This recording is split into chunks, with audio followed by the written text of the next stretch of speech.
बिस्मिल्लाहिर्रहमानिर्रहीम। Kitchen philosopher food secrets में आपको आपकी शेफ़ किचन फिलॉसफर का सलाम। और देखिए मेरे प्यारे व्यूअर्स, एक दफ़ा फिर हो रहे हैं आप सब के लिए बहुत ही मज़ेदार से, जायकेदार से, शानदार से काम।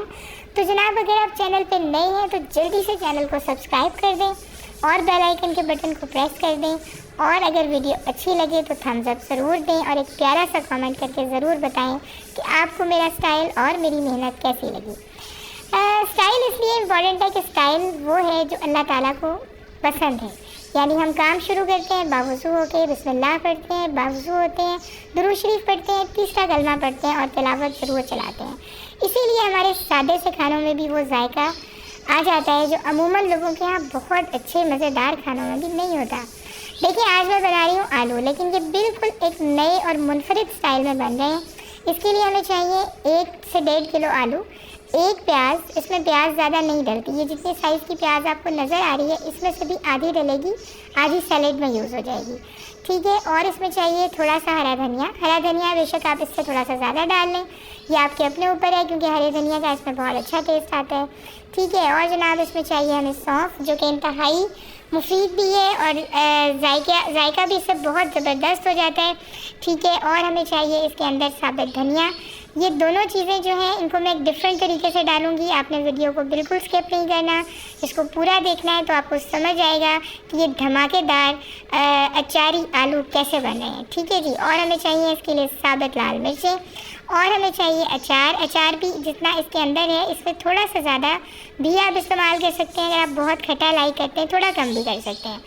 और हमें इसमें चाहिए चिकन पाउडर, जो कि सब्ज़ी में मैं थोड़ा सा डाल लेती हूँ, क्योंकि उससे हमेशा उसका जायका जो है वो बढ़ जाता है, फ्लेवर इन्हांस हो जाता है, बच्चे आराम से खा लेते हैं, बड़े बहुत दुआएं देते हैं, ठीक है। और हमें चाहिए जनाब इसमें 2 चम्मच भर के मक्खन। मैं ये जो अचारी आलू हैं, जिनको मैं धमाकेदार अचारी आलू कहती हूँ और कड़ाही अचारी आलू कहती हूँ, और इनकी धूम मेरे पूरे मोहल्ले और रिश्तेदारों में, इनको मैं कभी घी में नहीं बनाती, मक्खन में बनाती हूँ। उसके बाद हमें चाहिए इसके लिए आधा कप दही और हमें चाहिए हस्ब जायका नमक, जो कि मैंने यहाँ पे 1 टेबल स्पून लिया है, ठीक है। और हमें चाहिए तकरीबन हाफ़ जो टेबल स्पून है वो हल्दी। हल्दी का एक अपना टेस्ट होता है इसमें, ठीक है, और मैं आपको बताऊँगी इसको डालना हमने किस तरीके से। और हमें चाहिए इसमें हरी मिर्चें और चाहिए जनाब इसमें हमें कलौंजी, जिसमें हर मर्ज़ की शिफा है, ये हमारा यकीन है, ठीक है, कि मौत के अलावा इसमें हर मर्ज़ की शिफा है। और हमें चाहिए ज़ीरा, ठीक है। अच्छा, ज़ीरे को भी हमने बहुत साफ़ सुथरा ज़ीरा इस्तेमाल करना है,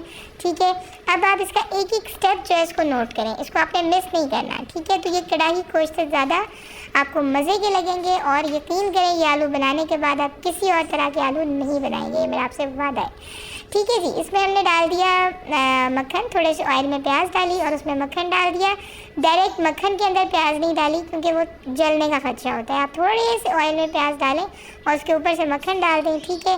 और इधर जनाब मैंने साथ साथ जल्दी जल्दी जो ज़ीरा है इसको मैं ड्राई रोस्ट कर रही हूँ, जलाना नहीं है, बिल्कुल ज़ीरो फ्लेम पे करना है। इतनी ज़बरदस्त खुशबू आ रही है, ज़ीरा ड्राई रोस्ट हो चुका है। अब मैं कर रही हूँ सौंफ और साबित धनिया, इन दोनों को भी हम ड्राई रोस्ट करेंगे। अब देखिए, ये छोटी छोटी टिप्स हैं जो अगर आप सालन बेसिकली ना, सालन में टेस्ट आता है मोहब्बत से, अल्लाह पे तवक्कुल से, आपकी नीयत से और जितनी मोहब्बत से आप खाना बनाते हैं उससे, ठीक है। अब ये देखिए एक और टिप है, मैंने आपको दिखाया है कि मैंने जो भीगे हुए आलू हैं उन्हीं का पानी लिया है, ठीक है।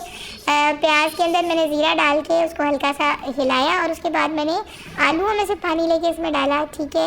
और फिर मैंने हल्दी डाली और उसके बाद चिकन पाउडर डाला और उसके बाद मैंने जल्दी से डाल दी इसमें थोड़ी सी कुटी हुई मिर्चें और मैंने इसमें डाल दिया अचार। और जनाब ये देखें इसमें चली गई है साबित लाल मिर्च और हरी मिर्च। अब जो इसकी खुशबू आ रही है ना इस वक्त, अब मुझे आप कहेंगे फिर आपके मुंह में पानी आता रहता है, मैं करूं क्या, इतनी ज़बरदस्त मज़ेदार सी खुशबू आ रही है कि मैं आपको बता नहीं सकती। अच्छा, इस मसाले में हमने हल्का सा आलू को फ्राई करना है, ये भी याद रखिएगा।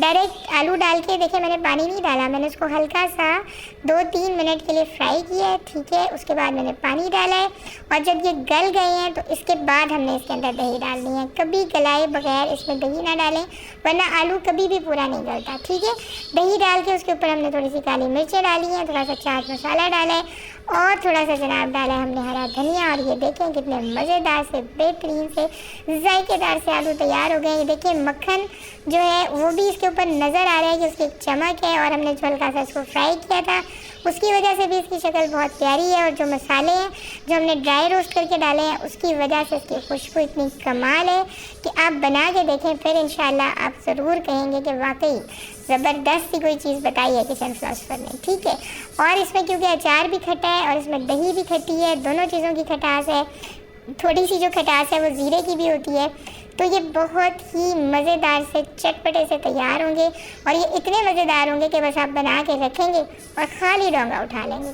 ठीक है, दरमियान में जो इंटरवल है उसमें अपने लिए पहले से बचा लीजिएगा, वरना आपको मिलेगा कुछ नहीं। ठीक है, ये पराठों के साथ भी बहुत मज़े के लगते हैं, ये उबले हुए चावलों के साथ भी बहुत मज़े के लगते हैं, और अगर आप इसको पूरी के साथ या इसको आप नान के साथ खाएं तो भी बहुत मज़े के लगते हैं, और जनाब इसको अगर आप रूखा उड़ा जाएं आधा तब भी ये बहुत मज़े के लगते हैं। ठीक है, तो मैं तो ये करती हूँ आधी प्लेट किचन में रूखे खा लेती हूँ, फिर मैं जाके सबके साथ आधी प्लेट लेके उसके साथ रोटी खा लेती हूँ, और रात को छुपा के आधी प्लेट के साथ मैं बॉयल चावल खा लेती हूँ। तो क्या मज़ा आता है ना लोगों का। तो आप भी जनाब बनाएं मेरी तरह और खाएं भी मेरी तरह, और दुआएं भी मेरी तरह दें और लें भी मेरी तरह। ठीक है, इन्हीं प्यार भरी बातों के साथ इजाज़त चाहती हूँ। अस्सलाम वालेकुम।